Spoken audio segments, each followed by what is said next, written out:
நான் மதுரை மாநாட்டில் உங்க எல்லாரையும் நேர்ல சந்திக்க வரேன்னு சொல்லியிருந்தேன்.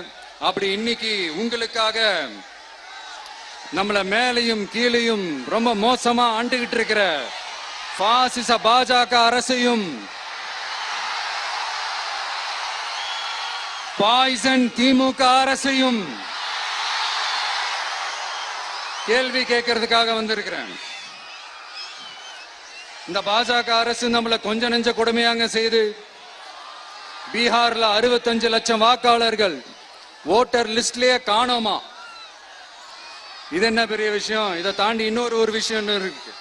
இந்த எதிர்கட்சிகள்லாம் ரொம்ப சிம்பிளா சொல்ற மாதிரி சொல்லணும்னா ஓட்டு திருட்டு. வீட்டு நம்பர் 0ன்னு போட்டெல்லாம் ஓட்டர் ஐடி கார்டு கொடுத்துருக்காங்கன்னா பாத்துக்காங்களேன். எவ்வளவு பெரிய ஒரு மோசமான வேலைகள்லாம் அவங்க செய்யறாங்கன்னு பாத்துக்கங்க.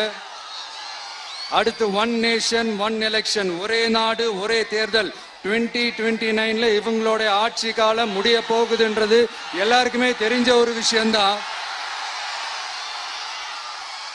அதனால இந்த மாநில அரசுகள் எல்லாத்தையும் கலைச்சிட்டு எல்லாருக்கும் ஒட்டு மொத்தமா ஒரே நேரத்துல தேர்தல் வைக்கிற ஒரு ஐடியா. அப்பதானே ஒரே நேரத்துல இந்த தில்லு முள்ளு வேலைகள்லாம் ஈஸியா செய்ய முடியும். இதுக்கு பேர் என்னங்க? ஜனநாயக படுகொலை தானே. அடுத்து டீலிமிட்டேஷன், பார்லிமெண்ட் தொகுதிகள் மறுசீராய்வு.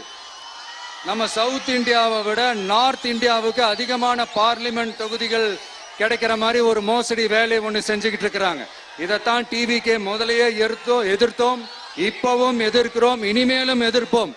அதனால இந்த SIR, one nation one election, delimitation இதெல்லாம் எதிர்கட்சிகளை அழிக்கிறதுக்காக ரொம்ப ரொம்ப முக்கியமா நம்ம சவுத் இந்தியாவோட அந்த பவரை குறைக்கிறதுக்காக செய்யப்படுற ஒரு மோசடி வேலைகள்.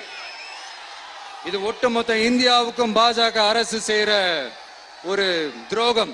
சரி, பாஜக அரசு தான் நமக்கு துரோகம் செய்யறாங்கன்னு பார்த்தா இங்க திமுக அரசு நம்மள நம்ப வச்சு ஏமாத்திக்கிட்டு இருக்கிறாங்க.